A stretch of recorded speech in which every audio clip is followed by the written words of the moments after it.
السلام علیکم ناظرین، آپ دیکھ رہے ہیں زی ایچ نیوز میں ہوں ظہیر احمد۔ ناظرین، 3-4 ایشوز پہ بات کریں کہ آج عمران خان صاحب نے بات کی ہے، اور ایک بہت اہم ایشو ہے جو پی ٹی آئی جو پی ایم ایل این اور پیپلز پارٹی کی نورا کشتی شروع ہو گئی ہے۔ اس کے پیچھے ہے کیا، یہ کیا کرنا چاہتے ہیں، یہ ذرا دیکھتے ہیں اس کے اوپر بھی تھوڑا سا۔ لیکن جو عمران خان صاحب نے بات کی ہے، ویسے تو انہوں نے کشتی جو ڈوبی ہے اس کے حوالے سے شروع میں بات کی، اس کے علاوہ پھر انہوں نے کہا کہ میں نے بڑی کوشش کی کہ اسٹیبلشمنٹ اور آرمی چیف کے ساتھ بات کروں کہ مجھ سے بات کریں۔ یہ سمجھتے ہوں گے کہ شاید میں گھبرا گیا ہوں یا لوگ میرے ساتھ نہیں ہیں، مجھے اکیلا کیا ہوا ہے۔ جب سے حکومت سے گیا ہوں تب بھی میں یہی کہہ رہا تھا کہ مجھ سے بات کرو، کوئی نہ سمجھے کہ میں کمزور ہوں۔ میں واضح کر دوں کہ ملک تباہ ہو گیا ہے، واضح کر دوں کہ میں نے کبھی یہ ملک چھوڑ کر نہیں جانا۔ اور پھر یہ کہا کہ مجھے میں نے باہر نہیں جانا، نہ ہی میں کوئی کسی قسم کی ڈیل کروں گا۔ میری 27 سال سے جو میں جدوجہد کر رہا ہوں یہ حقیقی آزادی کے لیے کر رہا ہوں۔ اور اس کے علاوہ انہوں نے کہا کہ آگے جا کے پھر انہوں نے کہا میری جدوجہد جاری رہے گی جب تک حقیقی آزادی حاصل نہیں ہوتی۔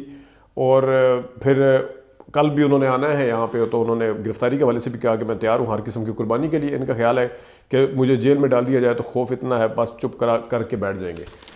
اس حوالے سے میں ایک چیز آپ کو بتاؤں کہ نہ صرف جو اسٹیبلشمنٹ ہے وہ چاہتی ہے کہ عمران خان باہر چلے جائیں کوئی علاج کے بہانے یا کسی بھی بہانے سے، یہ نون لیگ کے اندر بھی بڑی بے چینی ہے، خاص طور پہ نون لیگ کی جو لیڈرشپ ہے، کیونکہ انہوں نے پچھلے 3-4 سال سے اتنا سنا ہے کہ ان کا لیڈر باہر چلا گیا ہے۔ اس دھبے کو مٹانے کے لیے یہ بیلنس کرنا چاہتے ہیں کہ ہم دوسروں کو بھی کہہ سکیں کہ دیکھیں وہ بھی باہر چلا گیا تھا، کیونکہ ان کا یہاں رہنا عمران خان صاحب کا ان کے لیے خطرناک ہے کہ جو 3-4 سال گزار کے واپس آئیں گے یا جب بھی آئیں گے، تو اگر ان کو جیل میں بھی ڈال دیا جاتا ہے تو جیل سے بھی آپ کو پتہ ہے پاکستان کی سیاست کا، وہ جیل کے اندر سے بھی انسان لیڈر بن کے نکلتا ہے یہاں پہ، تو وہ ان میں پریشانی زیادہ پائی جاتی ہے نون لیگ میں کہ اور شریف خاندان میں کہ ان کو بھی باہر بھیجا جائے تاکہ ہمارے اوپر جو دھبا لگا ہوا ہے کہ ہمارا لیڈر بھاگ جاتا ہے یا جو کر لیتا ہے یا وغیرہ وغیرہ، وہ ان کے اوپر بھی آئے تاکہ برابر حساب ہو جائے اور ان کے لیے تھوڑا سا ایک ریلیکس وہ ماحول بنے اور آرام سے آئیں واپس۔ اب میں ایک چیز بڑی اہم چیز کے اوپر آتا ہوں جو نورا کشتی دوبارہ سے شروع ہو گیا۔ بلاول بھٹو صاحب نے بجٹ کے حوالے سے بات کی کہ بجٹ نہ ملا تو ہم علیحدہ ہو جائیں گے، اور کچھ ندیم افضل چار نے بھی باتیں کی ہیں، اور کچھ مریم نواز پیپلز پارٹی پہ جانے سے پہلے میں تھوڑا سا بتاؤں آپ کو کہ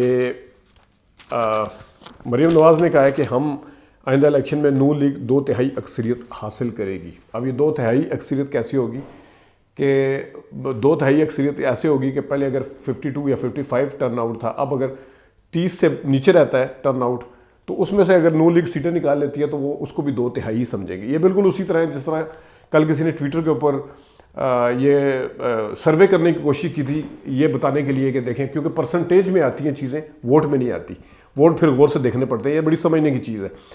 کسی نے کہا ہوا تھا کہ نون لیگ کی قیادت جو ہے وہ اپنا پی ٹی آئی کی قیادت اسد عمر سنبھال سکتے ہیں یا شاہ محمود قریشی سنبھال سکتے ہیں، تیسرا بھی کوئی نام تھا مجھے اب ذہن سے نکل گیا۔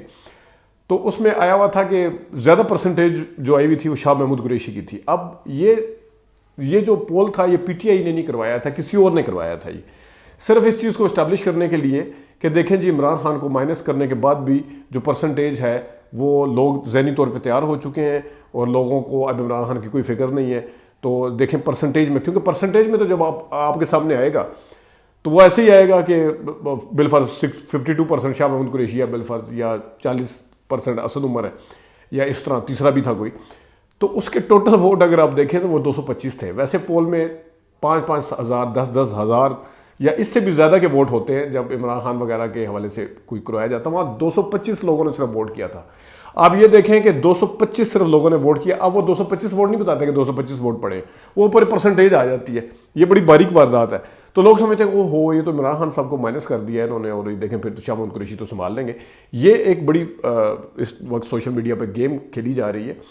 اسی طرح جو مریم نواز شریف صاحبہ کہہ رہی ہیں کہ 2/3 اکثریت کے ساتھ ہم آئیں گے، اب بالفرض 25% ٹرن آؤٹ رہتا ہے، یعنی 100 میں سے 25 بندوں نے ووٹ ڈالا ہے، بالفرض فرض کر لیں، اب اس 25 میں سے 15 ووٹ لے جاتی ہے P M L N, 10 vote لے جاتی ہے پیپلز پارٹی یا دوسری جماعتیں، تو ان کا تو 2/3 اکثریت ہی بنی نا، ٹوٹل کا تو وہ 2/3 اکثریت ہوگی، کیونکہ 100 میں سے اگر 75 बंदे वोट नहीं डाल रहे, 70 बंदे वोट नहीं डाल रहे, वो किस खाते में जाएंगे? 25 बंदों की का 2/3 तो यही बनेगा। 25 बंदों का 2/3 क्या बनेगा? 17-18 वोट, यही 2/3 बनेगा ना 25 का, तो 2/3 तो हो जाएगी। लेकिन वो जो वो बंदे वोट नहीं डालेंगे। इससे जुड़ी एक और चीज़ है जो मैं बिलावल पे बाद में आता हूँ कि ये नूरा कुश्ती वगैरह करवाई जा रही। चले पहले मैं उसके ऊपर पहले थोड़ी सी बात कर लेता हूँ। उन्होंने कहा बजट पास ना होगा तो हम ये कर देंगे। इत्तेहादियों से कहता हूँ कि आए हिम्मत करें, इलेक्शन लड़ें। अब ये कन्वे मैसेज कर रहे हैं बिलावल साहब के, जिस तरह नून लीग घबराई हुई है, और घबराई तो ये सारे हुए थे। अब तो वो मौलाना फजल रहमान साहब ऐसे कहते फिर रहे हैं कि हमने चेयरमैन PTI को फारिग करवा दिया। आपने कहा इलेक्शन से फारिग करवाया है? सियासतदान तो किसी को अगर शिकस्त देता है वो इलेक्शन के मैदान में देता है, आपने कहाँ से फारिग करवा दिया?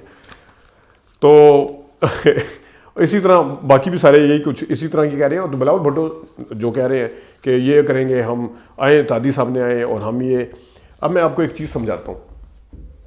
नूरा कुश्ती ताकि मीडिया के अंदर भी रौनक लगी रहे और लोग जो हैं वो थोड़ा सा इमरान खान को भूलें और ये आपस में सारा कुछ एक दूसरे के ख़िलाफ़ हो जाए, इतना आसानी से होना नहीं है। ये 90 की दिहाई नहीं है, ये 93 का इलेक्शन नहीं है, ये 97 का इलेक्शन नहीं है। अब जो चीज़ें अभी 1.5 साल पहले कही हैं, क्यों बिलावल लड़कना में जाके हम तो एक दूसरे का साथ देंगे हमेशा, बिलावल और फिर मरीम नवाज़ उनके वारी वारी सदके सदके उस पार्टी के जा रहे थे और शहीदों के, और पता नहीं वहाँ जाके तकरीर की थी लड़काना में।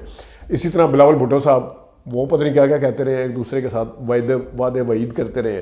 तो लोग, कौम इतनी पागल नहीं है कि आप अब सिर्फ इलेक्शन के लिए, अब सिर्फ इक़्तिदार के लिए एक दूसरे के दस्तों गिरबां हो जाएंगे। वो मोहब्बतों की जो पींगें पड़ी थी वो अभी भूले नहीं हैं लोग, इतनी आसानी से ना ही भूलने देंगे, क्योंकि अब तो मीडिया भी है, सोशल मीडिया तो है ही है, दूसरा मीडिया कुछ करे ना करे। तो ये चीज़ें अब ये ड्रामे होंगे ताकि इमरान खान साहब को भूल जाएं। और एक और बड़ी ज़बरदस्त और बारीक किस्म की वारदात डाली जा रही है एतजाज़ अहसन साहब के ऊपर। मैं इसलिए शक नहीं करता क्योंकि वो उनका डे 1 से मौक़िफ़ जो है वो इमरान खान के हवाले से है, उनका शरीफ ख़ानदान के ख़िलाफ़ है, वो अभी नहीं हुआ। खोसा साहब को भी बेनिफिट ऑफ डाउट दिया जा सकता है, लेकिन इतनी आसानी से नहीं दिया जा सकता खोसा साहब को, ये समझने की चीज़ है। और अभी चंद साहब ने भी कहा कि मैंने तो इनको कहा था कि आप पंजाब में जो है PTI से इत्तेहाद करें, आप उससे इत्तेहाद ना करें। ये एक वारदात क्या है, ये अंदरून एक बैठक हुई है पार्टी के अंदर। PTI का वो खामोश वोटर जो घर बैठेगा उसकी हमदर्दियाँ समेटने के लिए ये ड्रामे किए जा रहे हैं। PTI का वो वोटर जो नून लीग से शदीद नफरत करता है, तो वो ताकि पीपल्स पार्टी को वोट डाले, ये इस तरह के हथकंडे इस्तेमाल करके, इस तरह की सारी चीज़ें इस्तेमाल करके ताकि वो खामोश होकर घर ना बैठे, ताकि इलेक्शन जो है उसको जस्टिफाई किया जा सके, ताकि उसका टर्न आउट ऐसा हो जो सारे बाहर के मुबसरीन के लिए भी एक्सेप्टेबल हो। ये बड़ा बारीक काम हो रहा है और इसके हवाले से ये कहा जा रहा है और एक ग्राउंड बनाया जा रहा है। और फिर इसी तरह का एक पीपल्स पार्टी से अगर कोई नफरत करता है PTI का वोटर, तो वो फिर नून लीग को वोट डाल दें, वो भी ज़ाहिर है खामोश वोट। ये टारगेट इस टाइम मेन पीपल्स पार्टी कर रही है इसको, खामोश वोट को, क्योंकि नून लीग को पता है कि इमरान खान का वोटर हमारे खिलाफ है। लेकिन फिर भी वो भी इस पॉइंट ऑफ व्यू से वो करेंगे, जहाँ इत्तेहाद बनेंगे, इस्तेहकाम पाकिस्तान पार्टी बनी है, जहाँ और जोड़ तोड़ होंगे, जहाँ काफ लीग आएगी बीच में दूसरे वाली शुजात वाली, फिर ये सारा कुछ होगा। वो तो चले इलेक्शन जीतने हारने के बाद अंदर पार्लियामेंट के अंदर। अभी जो स्विंग वोटर है उसको कायल करने के लिए, उसको काबू करने के लिए इस तरह की हरकतें और बातें हो रही हैं। मुझे याद है 2008 का इलेक्शन जो है इमरान खान साहब ने उसका बॉयकॉट किया था। कई मैं ऐसे PTI के वोटर्स को जानता हूं जिन्होंने उस वक्त नून लीग को वोट दिया था किस खौफ से कि मुशर्रफ आ जाएगा दोबारा, कि मुशर्रफ दोबारा आ जाएगा। तो उन्होंने PTI के अपने चेयरमैन के कहने के ऊपर वोट, ज़्यादातर ने तो ज़ाहिर है घर बैठे थे, नहीं डाले थे, टर्नआउट कम था उसका 8 का, लेकिन ज़्यादातर ने इस खौफ से कि मुशर्रफ आ जाएगा, अभी भी इसी किस्म का खौफ दिलाया जाएगा PTI के उस वोटर के लिए कि नवाज शरीफ दोबारा ना आ जाए, उसको बिलावल बेचा जाएगा, उसको आसिफ जरदारी बेचा जाएगा ताकि वोट डालें, कुछ ना कुछ हो। इसी तरह पीपल्स पार्टी, ख़ासतौर पर सिंध के अंदर PTI पीपल्स पार्टी की दुश्मन है मेन, वही वहाँ पे अपोजिशन में बात है, वहाँ पे भी और वैसे ओवरऑल भी ये चीज़ बेची जाएगी। देखें जरदारी दोबारा आ जाएगा या बिलावल आ जाएगा, ये चीज़ें बेची जाएंगी। और लेकिन अब देखना ये है कि इसके अंदर PTI का जो वोटर है वो क्या करता है। इमरान खान साहब ने अभी भी बाहर निकलने की बात की है, जद्दोजहद की बात की है। नाज़रीन, ये कुछ अहम चीज़ें थी जो आपसे डिस्कस करनी थी। अपना ख्याल रखिएगा। अभी तक इतनी इजाज़त दीजिए। अल्लाह।